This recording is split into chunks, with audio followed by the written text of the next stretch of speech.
दिन जमींदार नंदमोहन अपनी पत्नी शर्मिली को लेकर उसके मायके जा रहा था।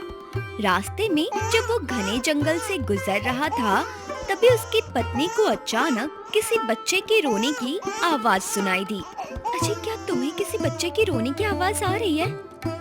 तुम भी भाग्यवान, कैसी बातें करती हो। यहाँ जंगल में बच्चा कहाँ से आ गया? तुम्हें भी ना जाने कैसी कैसी आवाजें सुनाई देती रहती हैं। जमींदार अपनी पत्नी को लेकर जैसे ही थोड़ा आगे बढ़ा, तभी उसे भी उस बच्चे के रोने की आवाज आने लगी। अरे भाग्यवान, तुम तो सही कह रही थी। बच्चे के रोने की आवाज उधर से आ रही है। जमींदार और उसकी पत्नी जल्दी से बच्ची के पास जाते हैं। बच्ची को रोता देखकर शर्मिली कहती है, हे ईश्वर, कौन सी माँ इतनी कठोर हृदय की हो सकती है, जिस बच्ची को 9 महीने अपने गर्भ में रखा और फिर उसे जंगल में मरने के लिए छोड़ दिया। कितने निर्दयी लोग रहते हैं इस दुनिया में। बच्ची को जन्म देने में तो शर्म नहीं आती, लेकिन उसे पालने में शर्म आती है। 9 महीने तक पेट में रखी, तब शर्म नहीं आई, मगर जन्म के समय अगर बेटी निकल गई तो उसे बोझ समझकर जंगल में फेंक दिया। और वो औरत खुद भी तो किसी की बेटी होगी, जिसे उसकी माँ ने पाला होगा। मुझे तो लगता है ये किसी की नाजायज औलाद है। किसी कुंवारी लड़की ने जवानी के जोश में अपना होश खोया और उसका परिणाम ये मासूम बच्ची है। अपनी बदनामी छिपाने के लिए इसे यहाँ जंगल में मरने के लिए छोड़ गई है। शर्मिली ने जल्दी से बच्ची को गोद में उठा लिया। अरे भाग्यवान, तुम दूसरों का पाप अपने गोद में क्यों उठा रही हो? जब इसकी सगी माँ ने इस पर दया नहीं दिखाई, तो तुम क्यों इस पर दया दिखा रही हो? देखो, आप निर्दयी मत बनो। हम इस बच्ची को यहाँ जंगली जानवरों के लिए नहीं छोड़ सकते। हम इसे अपने घर ले जाएंगे और इसे अपनी औलाद की तरह पालेंगे। क्या तुम पागल हो गई हो? हम इसे अपने घर कैसे ले जा सकते हैं? अगर लोगों को पता चल गया कि ये नाजायज औलाद है, तो हमारी तो इज्जत मिट्टी में मिल जाएगी। और वैसे भी ये लड़की है, हमेशा घर में तो रहेगी नहीं। कल को बड़ी हो जाएगी तो विवाह भी करना पड़ेगा। सोचो कितना खर्चा आएगा। इसीलिए हमारे लिए यही सही है कि हम इस लड़की को यहीं छोड़ दें। जमींदार की बात सुनकर शर्मिली बच्ची को फेंकने ही वाली थी कि इतने में एक सिपाही आया और गुस्से में बोला, ये तुम लोग क्या कर रहे हो? अपनी बच्ची को झाड़ी में क्यों फेंक रहे हो? क्या तुम नहीं जानते कि इस राज्य में बच्चों के साथ किसी भी तरह का अन्याय करना कानूनन जुर्म है और इसकी सजा सिर्फ और सिर्फ फांसी है। अगर राजा को मालूम हो गया कि तुम अपनी बच्ची को जंगल में फेंक रहे हो, तो तुम दोनों को सजा से कोई नहीं बचा सकता। लेकिन मैं तुम्हें एक मौका दे रहा हूँ। तुरंत इस बच्ची को गोद में उठाओ और घर ले जाओ। मैं महीनों में 2-3 बार इस बच्ची को तुम्हारे पास देखने आऊंगा कि बच्ची तुम्हारे पास है या नहीं। सैनिक जी, असल में आपको गलतफहमी हो गई है। ये बच्ची हमारी नहीं है। हमने तो इसे यहाँ रोते हुए पाया था। इसे कोई और यहाँ फेंक कर गया है। मुझे पागल समझते हो? मैंने अभी खुद अपनी आंखों से तुम्हारी पत्नी द्वारा इस बच्ची को यहाँ फेंकते हुए देखा। ज्यादा चालाक बनने की कोशिश मत करो, वरना अभी राजा के पास घसीटता हुआ ले जाऊंगा और फिर राजा तुम्हें फांसी पर लटका देगा। अगर जिंदगी प्यारी है तो बच्ची को लो और यहाँ से चले जाओ। जमींदार और उसकी पत्नी बच्ची को लेकर अपने घर चले गए। उनके जाने के बाद सैनिक से कहने लगा, समझ नहीं आता लोगों को क्या हो गया है। बेटी के जन्म पर मातम मनाने लगते हैं। अरे ये भूल जाते हैं कि हर इंसान स्त्री की कोख से ही पैदा हुआ है। लेकिन बेवकूफी में उन्हें लगता है जैसे बाप ने पैदा किया हो। ना जाने लोगों को क्या हो गया है। सैनिक भी राजमहल लौट जाता है।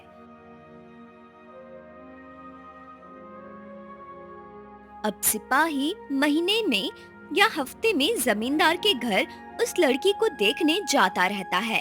शर्मिली उस बच्ची को बिल्कुल अपनी सगी औलाद की तरह पालती है। देखते ही देखते 19 वर्ष बीत जाते हैं और वो लड़की जवान हो जाती है। अब वो लड़की शर्मिली की खूब सेवा करती थी। वो शर्मिली को कोई काम नहीं करने देती, लेकिन वो लड़की थोड़ी मंदबुद्धि थी, परंतु देखने में बहुत ही सुंदर थी। एक दिन शर्मीली जमींदार से कहती है, हमारी बेटी राधा सियानी हो गई है, अब हमें उसका विवाह कर देना चाहिए। पागलपन की भी हद होती है। कितनी बार कह चुका हूँ कि उससे कोई विवाह नहीं करेगा। तुम ही बताओ कि किसके पास जाऊं और कहूं कि मेरी अक्लमंद बेटी से शादी कर ले।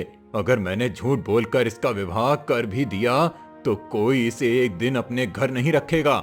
आज के जमाने में कौन ऐसा है जो मंदबुद्धि लड़की से शादी करना चाहेगा। ये कोई इतना गुस्सा करने की बात तो नहीं है जो आप इतना आग बबूला हो रहे हैं। अरे कभी तो ठंडे दिमाग से सोच लिया करो। मैंने कब कहा है कि राधा का विवाह तुम किसी अमीर घर में कर दो, किसी गरीब मजदूर के घर कर दो जहाँ ये चैन से रह सके। और वैसे भी एक ना एक दिन तो हमें इसका विवाह करना ही होगा। पूरे जीवन हमारे घर पर तो नहीं बैठी रहेगी। और सबसे अच्छा तो यही होगा कि तुम राधा का विवाह माधव से कर दो।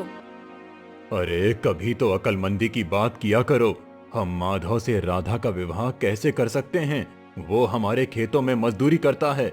जब लोगों को पता चलेगा कि जमींदार ने अपनी बेटी का विवाह अपने नौकर से कर दिया तो गांव में मेरी क्या इज्जत रह जाएगी। हर कोई समझता है कि राधा हमारी बेटी है। अब उन्हें क्या पता कि वो हमें जंगल में मिली थी। लोग तरह तरह की बातें बनाएंगे। आखिर जमींदार ने अपनी बेटी का विवाह एक गरीब मजदूर से क्यों कर दिया? जिसे जो कहना है कहने दो। आप एक काम करो, हमारी जो जमीन पास वाले गांव में है जिसकी देखभाल माधव करता है, उस जमीन को माधव को ही दे दो और जल्दी से उससे राधा का विवाह कर दो। अपनी पत्नी के ज्यादा कहने पर जमींदार राधा का विवाह माधव से करने को तैयार हो जाता है। ठीक है, मैं कल माधव के पास जाकर उससे इस विषय पर बात करूंगा। दरअसल माधव पड़ोस के गांव का रहने वाला था। उस गांव में भी जमींदार नंदमोहन की जमीन थी जिसकी देखभाल माधव ही करता था। जमींदार की सारी खेती माधव ही संभालता था। बदले में जमींदार हर साल उसे साल का अनाज दे दिया करता था। एक दिन माधव अपने घर लेटा चारपाई पर आराम कर रहा था कि तभी जमींदार उसके घर पहुंचता है। जमींदार को देख माधव जल्दी से उठ खड़ा होता है और जमींदार से कहता है, जमींदार साहब, आप यहाँ सब ठीक तो है? आप तो केवल फसल पकने पर आते हो, फिर आप इतनी जल्दी कैसे आ गए? अभी तो फसल सही से उगी भी नहीं है। माधव, मैं फसल के लिए नहीं आया हूँ। मैं तो तुमसे एक जरूरी विषय पर बात करने आया हूँ। मालिक, ऐसा कौन सा विषय है जिस पर आप मुझ जैसे मजदूर से बात करना चाहते हो? माधव, मैं अपनी बेटी राधा का विवाह तुम्हारे साथ करना चाहता हूँ। जमींदार की बात सुनकर माधव सोच में पड़ गया और फिर जमींदार से बोला, मालिक, क्यों मुझ गरीब से मजाक कर रहे हो? आप अच्छी तरह जानते हैं मैं गरीब मजदूर हूँ जो आपके खेतों में मजदूरी करता हूँ। फिर आप अपनी बेटी का विवाह एक मजदूर से कैसे कर सकते हो? माधव, आज से तुम मेरे यहाँ मजदूरी नहीं करोगे। इस गांव में मेरी जितनी भी जमीनें हैं आज से वो सब तुम्हारी हुई। अब तुम मजदूर नहीं रहे क्योंकि तुम्हारे पास भी मेरे बराबर ही जमीन हो गई हैं। अब तो मैं अपनी बेटी का विवाह तुम्हारे साथ कर सकता हूँ। मालिक, मैं कुछ समझ नहीं पा रहा हूँ। आपको जैसा लगे वैसा करो। तो फिर ठीक है, तुम विवाह की तैयारी करो। मैं कल तुम्हारा और राधा का विवाह करवा दूंगा। अगले दिन जमींदार अपनी बेटी राधा का विवाह माधव से करवा देता है। माधव राधा को लेकर अपने गांव चला जाता है। जमींदार माधव को रहने के लिए एक अच्छा सा घर भी दे देता है जिसमें माधव अपनी पत्नी के साथ रहने लगता है। अब माधव गांव का सबसे अमीर आदमी बन चुका था। राधा थोड़ी मंदबुद्धि थी। हर काम के लिए उसे बार बार समझाना पड़ता था। वो जिस काम में लग जाती उसी में लगी रहती थी जब तक माधव उसे रोक ना दे। माधव उसे समझाकर खेत में काम करने जाता, मगर फिर भी राधा कोई ना कोई उल्टा काम कर ही देती थी। एक दिन माधव राधा से बोला, भाग्यवान, तुम अकेले कोई काम मत किया करो। मैं जब जंगल से घर आया करूंगा तो हम दोनों मिलकर काम करेंगे, खाना भी बनाएंगे और साथ बैठकर खाएंगे। तुम अकेले खाना बनाती हो तो कभी बहुत कम बना देती हो और कभी 50 आदमियों जितना बना देती हो। अगर थोड़ा कम बने तो कोई बात नहीं, सब काम चल जाएगा। लेकिन अगर ज्यादा बना दोगी तो अन्न का नुकसान हो जाएगा। अन्य का कभी अपमान नहीं करना चाहिए, उतना ही बनाना चाहिए जितना सही तरह से काम आ सके। माधव अच्छी तरीके से अपनी पत्नी को समझाकर चला गया, लेकिन राधा के दिमाग में माधव की एक बात न आई। माधव को समझते देर नहीं लगी कि आखिर जमींदार ने अपनी बेटी का विवाह मुझ जैसे गरीब आदमी से क्यों करा दिया। इसके पागलपन की वजह से ही जमींदार ने इस पागल लड़की का विवाह मुझ जैसे गरीब मजदूर से किया है। अगर ये चतुर चालाक होती तो जमींदार कभी भी इसका विवाह मुझसे नहीं करता। अब मैं इस मूर्ख औरत का क्या करूं? कहता कुछ हूं, करती कुछ है। अब मुझे कुछ ऐसा करना होगा जिससे इसमें थोड़ी अकल आ सके। अब मैं इसे अपने साथ खेत पर ले जाया करूंगा। बाहर जाएगी तो दुनिया देखेगी, जिससे इसका दिमाग खुलेगा। माधव अगले दिन से अपनी मूर्ख पत्नी को खेत पर ले जाने लगा। खेत पर जाने से कुछ ही दिनों में राधा का दिमाग खुलने लगा। पहले तो वो अपने पिता के घर में चार दीवारों के भीतर ही बंद रहती थी, लेकिन जैसे ही वो घर से बाहर खेतों और गांव के वातावरण में आने लगी, उसे समझ में आया कि दुनिया केवल घर के चार दीवारी तक सीमित नहीं है, बल्कि बहुत बड़ी है। धीरे धीरे उसके सोचने का दायरा बढ़ता गया। सिर्फ एक साल में ही राधा, जो पहले ना समझ थी, अब वो बहुत ही चतुर और समझदार हो गई थी। अब वो हर काम को बड़े ही अच्छे तरीके से करती थी। कुछ समय बाद माधव की पत्नी राधा ने एक सुंदर पुत्र को जन्म दिया। माधव ने अपने पुत्र का नाम बलराम रखा। समय बीता और बलराम 13 वर्ष का हो चला। अब माधव के घर में किसी चीज की कोई कमी नहीं थी। गांव में अच्छा खासा नाम बन चुका था, लेकिन गांव के कुछ लोग उसकी तरक्की से बहुत जलते थे। माधव के पड़ोस में घिसवा नाम का आदमी भी रहता था। घिसवा की पत्नी रूपा तो माधव और उसकी पत्नी से बहुत ही फूंकती थी। एक दिन रूपा राधा को बहकाकर अपने साथ बाजार के लिए ले गई। राधा बगैर अपने पति को बताए रूपा के साथ चल पड़ी। बहन, मैं तुम्हारे साथ आ तो गई हूँ, लेकिन अपने पति को बताकर नहीं आई कि मैं बाजार जा रही हूँ। अगर वो जंगल से समय पर लौट आए तो मेरी बहुत फिक्र करेंगे। राधा, तू क्या हर काम अपने पति से पूछकर ही करती है? हाँ, हम तो कहीं भी चले जाएं, हमारा पति हमसे कुछ नहीं कहता। दीदी, ऐसी बात नहीं है। वो मुझे कहीं आने जाने के लिए मना नहीं करते, बस उन्हें मेरी फिक्र रहती है। अगर मैं एक पल ना दिखूं तो वो परेशान हो जाते हैं। दोनों बातें करती करती जब घने जंगल में पहुंच गई तो रूपा राधा से कहने लगी, बहन, मुझे तो बहुत तेज प्यास लग रही है। अब यहाँ जंगल में पानी कहाँ मिलेगा? थोड़ा सब्र करो, बाजार में जाकर पी लेना। राधा, अगर मुझे इसी वक्त पानी नहीं मिला तो प्यास की वजह से मेरी जान भी जा सकती है।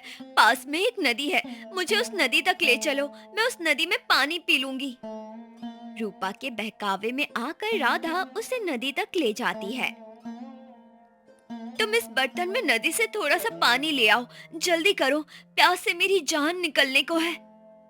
थोड़ा सब्र करो, मैं अभी नदी से पानी लेकर आती हूँ। राधा जल्दी से बर्तन लेकर नदी से पानी भरने लगती है। उतने में ही रूपा पीछे से आकर उसे नदी में धक्का दे देती है, जिससे राधा नदी में डूबकर मर जाती है। रूपा भागी भागी घर जाती है और माधव के घर के सामने जोर जोर से रोने लगती है, जिससे कुछ गांव वाले वहां इकट्ठे हो जाते हैं। तभी माधव भी वहां आ जाता है।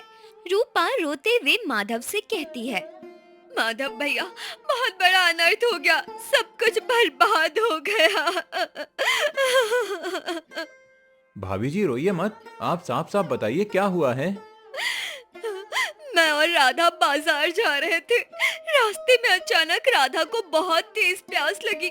हम दोनों पास ही जंगल की नदी से पानी पीने चले गए। जैसे ही राधा ने नदी से पानी भरा, तभी अचानक एक बड़ा मगरमच्छ आया और उसे दबोचकर पानी में खींच कर ले गया। मैं बस देखती रह गई, मैं चाहकर भी कुछ न कर सकी। रूपा की बात सुनकर माधव को ऐसा लगा जैसे एक ही झटके में उसका सब कुछ लुट गया हो और कुछ भी नहीं बचा हो। उसे एकदम चक्कर आ गया और वो जमीन पर गिर पड़ा। गांव वालों ने किसी तरह उठाकर उसे उसके घर में चारपाई पर लिटा दिया। उसका बेटा बलराम उसकी चारपाई के पास बैठा रो रहा था। कुछ ही देर में सब गांव वाले अपने घर चले गए। कहीं 4-5 घंटे बाद माधव को होश आया। उसे समझ नहीं आ रहा था कि वो क्या करे और खुद से ही कहने लगा, उसने तो मुझे बताया भी नहीं था कि उसे बाजार जाना है। आखिर वो मुझे बगैर बताए कैसे चली गई? पिताजी, मुझे तो लगता है रूपा झूठ बोल रही है। गांव के बहुत से आदमी उस नदी से रोज पानी पीते हैं, लेकिन कभी किसी ने नहीं बताया कि नदी में मगरमच्छ रहता है। बेटा, रूपा को झूठ बोलकर क्या मिलेगा? वो बेचारी भला क्यों झूठ बोलेगी? किसी तरह माधव ने अपने आप को संभाला और वो अपने कामकाज में लग गया। अब रूपा का ध्यान माधव पर था। एक दिन रूपा अपने पति से बोली, अब हमें माधव को ठिकाने लगाना होगा।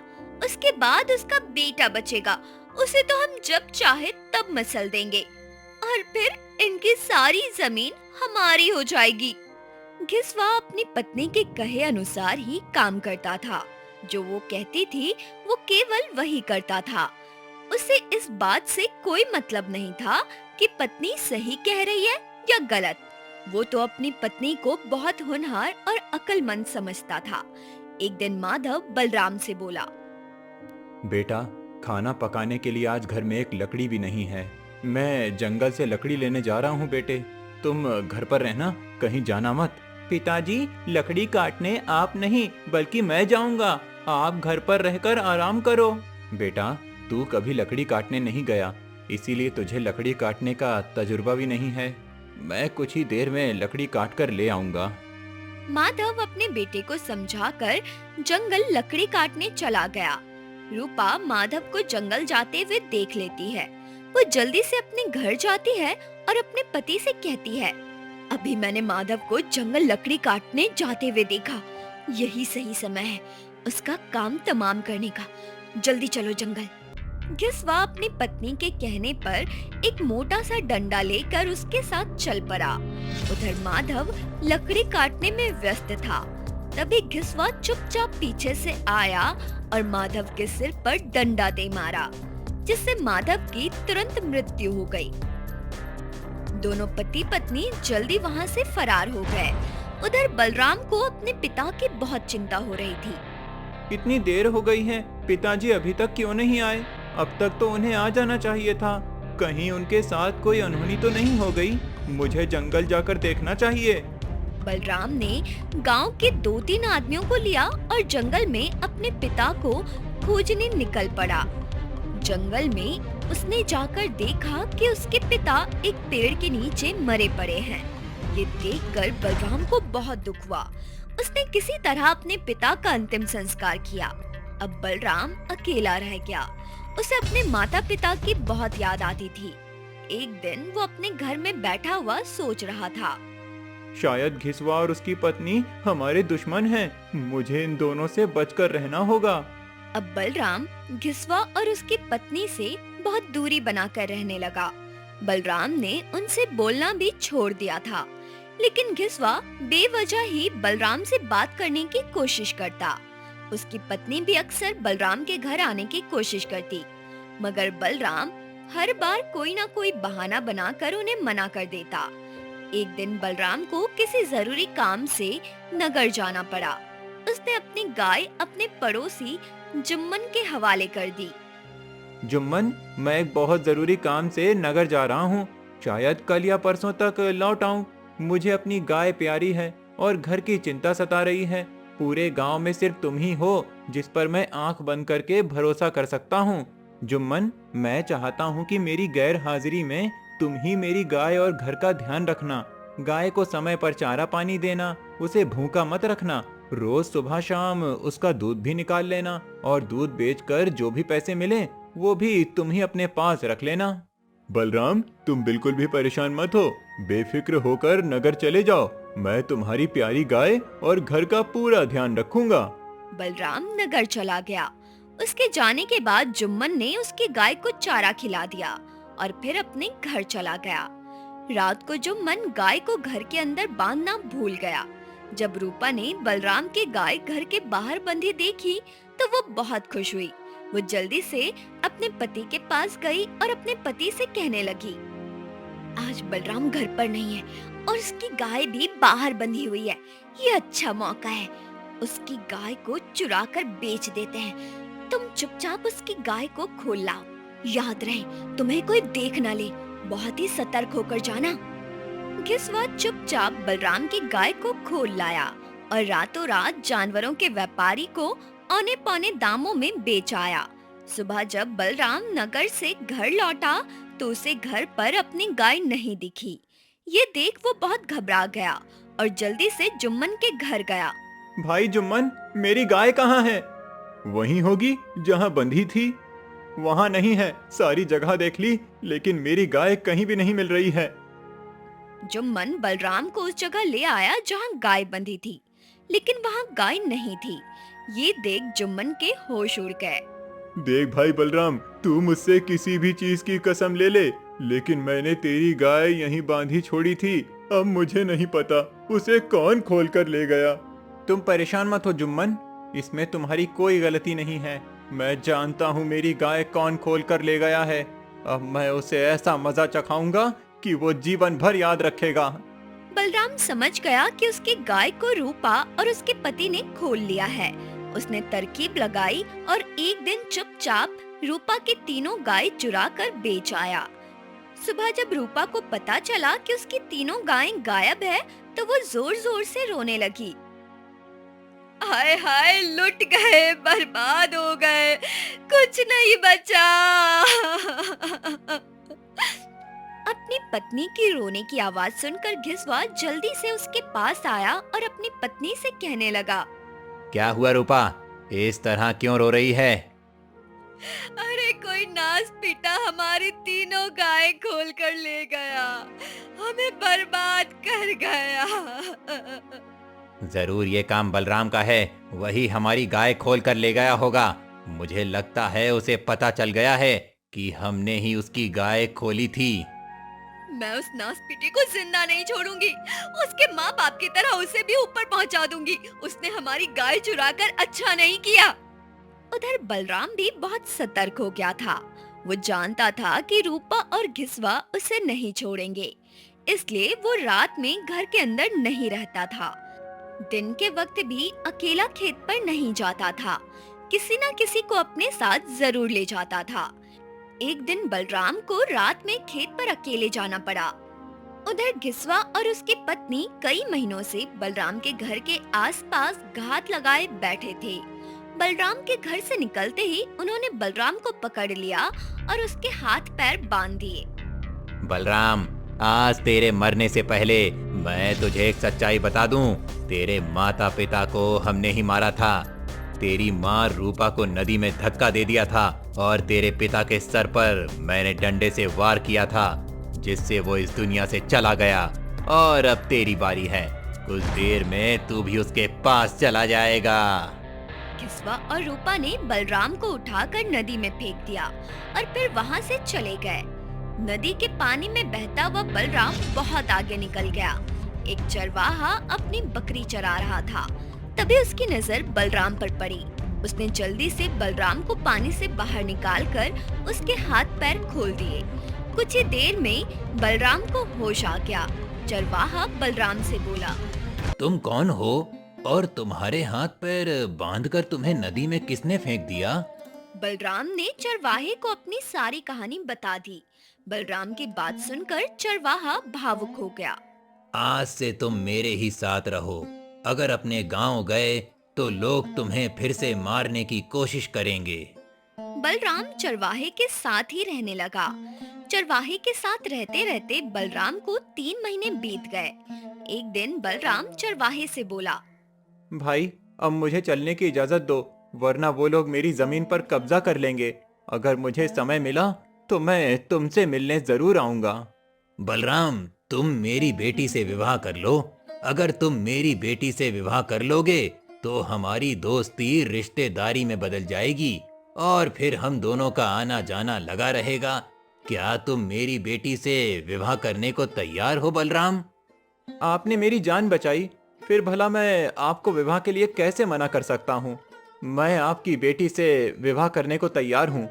चरवाहा अपनी बेटी सुनैना का विवाह बलराम से कर देता है। विवाह के बाद बलराम अपनी पत्नी को लेकर अपने गांव की ओर चल पड़ा।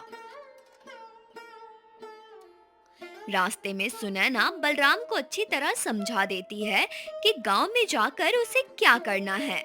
जब बलराम अपने गांव में घुसा तो घिसवा सबसे पहले मिला। घिसवा बलराम को जिंदा देखकर बहुत हैरान हुआ और उसे विश्वास ही नहीं हो रहा था कि बलराम कैसे बच गया। बलराम, तू बच कैसे गया? तुझे तो हमने नदी में डुबा दिया था। घिसवा चाचा, मैं आपका बहुत आभारी हूँ जो आपने मुझे नदी में डुबा दिया था। आज आपकी वजह से ही मेरी शादी हो पाई है। अगर आप मुझे नदी में नहीं फेंकते तो शायद मैं कुंवारा ही होता। बलराम, तुम क्या कहना चाहते हो? मैं कुछ समझ नहीं पा रहा हूँ। चाचा, नदी के नीचे एक दूसरी दुनिया है। वहाँ जो भी जाता है उसका धूमधाम से स्वागत होता है और फिर एक सुंदर लड़की से उसका विवाह कर दिया जाता है। बहू, क्या बलराम सच कह रहा है? हाँ चाचा, ये बिल्कुल सही कह रहे हैं। वहाँ तो बूढ़े भी जवान हो जाते हैं और फिर उनका विवाह किसी खूबसूरत हसीन लड़की से कर दिया जाता है। सुनैना की बात सुनकर घिसवा बहुत खुश हुआ और वो बलराम से बोला, बलराम देख, मेरी वजह से ही आज तुझे फूल जैसी बहू मिली है। अब तू मेरे ऊपर भी एक उपकार कर दे, मुझे भी नदी में फेंक दे, जिससे मैं भी किसी खूबसूरत लड़की से शादी कर सकूं, क्योंकि मैं भी अपनी पत्नी से बहुत परेशान हूं। वो मुझे बिल्कुल भी पसंद नहीं करती है, बस मजबूरी में उसके साथ रहना पड़ रहा है। चाचा, आप परेशान मत होइए, मैं आपको अभी नदी में फेंक देता हूँ। बलराम घिसवा का हाथ पैर बांधकर नदी में फेंक देता है, जिससे घिसवा नदी में डूबकर मर जाता है। फिर बलराम अपनी पत्नी को अपने घर ले जाता है। जब रूपा बलराम को जिंदा देखती है तो उसके होश उड़ जाते हैं। ये जिंदा कैसे बच गया? मुझे पता लगाना ही होगा। अगले दिन जब बलराम खेतों पर चला गया तो रूपा बलराम की पत्नी के पास गई और उससे कहने लगी, लड़की, तुम कौन हो और बलराम के साथ कहां से आई हो? मैं इस दुनिया की नहीं हूँ, बल्कि दूसरी दुनिया की हूँ। आपने मेरे पति को नदी में फेंक दिया था, जिससे ये हमारी दुनिया में पहुँच गए। मैं इन्हें अपने माता पिता के पास ले गई तो मेरे माता पिता ने इनसे मेरा विवाह करवा दिया। आपने उस नदी में जिस जिस को फेंका था, सब दूसरी दुनिया में अपनी दूसरी शादी करके मजे कर रहे हैं। वहाँ एक से एक नौजवान रहते हैं। यहाँ से जाने वाली महिला से तुरंत विवाह कर लेते हैं। क्या मैं भी तुम्हारी दुनिया में जा सकती हूँ?